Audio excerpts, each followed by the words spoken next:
Hey folks, David Stewart here. Let's talk quickly about rhetoric and one particular rhetorical term that I conjured up last week, Bolshevik marketing. There were two sorts of reactions to this word, Bolshevik marketing. One was, you're really stupid for using Bolshevik marketing. You don't know what Bolshevism is. You don't know what any of these words mean. You're dumb, and I don't like Bolshevik marketing. Or, maybe we could come up with a better term for your most civilized people.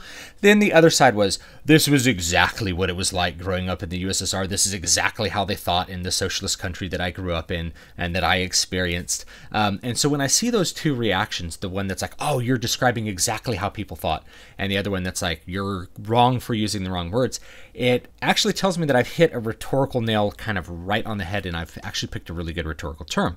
Because on the one hand, you're effectively communicating the idea very quickly with a couple of words, Bolshevik marketing. Bolshevik is a nice, strong word. It sounds good. It's got those kakakas in it. And then on the other hand, you have people debating over the correct semantics of the idea, of the concept itself, which only spreads the idea and only makes the idea sort of take root in your mind.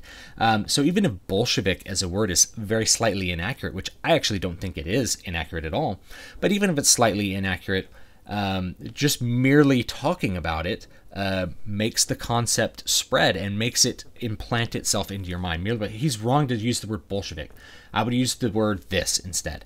Well, you've already in your mind created like a memory that's attached to the concept I'm talking about, which means that the rhetorical device is even like more effective by not being completely accurate for every single person, which is an interesting thing to think about.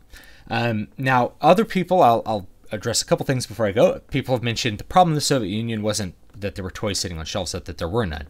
Like, the problem was shortages, not the quality of what was produced. And that's completely true. However, if you were to compare the quality of a Soviet-made car from the Soviet era to an American-made car of the same era, I think you'd see a difference in quality, meaning if you put a Soviet car into the market today, people would just not buy it. They'd buy something else.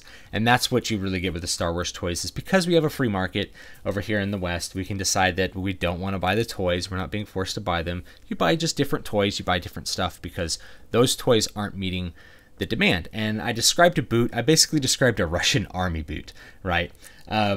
So the Russian army boot, it's not a bad boot, but it's not a boot that you would use for every single possible thing that you might want to wear a shoe for, right? So you might want to wear a running shoe. Well, that factory is not making the running shoe. And so that's part of the centrally planned idea I wanted to talk about.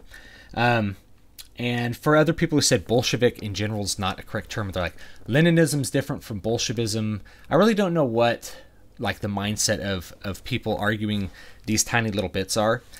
First of all, the word Bolshevik wasn't dropped from the name of the Communist Party in the USSR, I think, until the 1950s. So Bolshevik was an accurate term for the first part of the 20th century. Maybe it's a little bit of a slur now, which again makes it a little bit more of a good rhetorical device. But Lenin was the head of the Bolsheviks, so Leninism really is Bolshevism. It's kind of, there's things intertwined. And moreover, when you're trying to communicate the idea, Bolshevik accurately communicates it to most people. And then lastly, sometimes people engage in what I call arguing through semantics, which is, here's a concept I'm talking about, designing a product you think people ought to have or ought to want or ought to be good for them versus what they want. And I attach a word to it, Bolshevik marketing. And then you're going to argue through the use of words that I use to describe or to encapsulate the concept that the concept is wrong.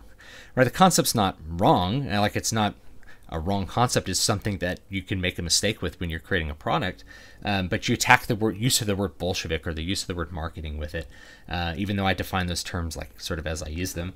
That's not the way that you actually destroy the idea. You have to attack the idea itself. So it is actually a slight bit of a fallacy. So make sure that you avoid that. A lot of times people like to argue semantics, and I'm really all for that because I think it's good to have clear terms that you can use outside of one given discussion. If Bolshevik marketing was a word that you could just throw out and people are like, I know what you mean, then you have yourself an accurate term, regardless of whether Bolshevik in marketing are completely accurately describing the entire idea I'm talking about. So anyway, guys, I appreciate those discussions with that. They're definitely challenging and fun. So you guys have a great day, and I will see you all next time.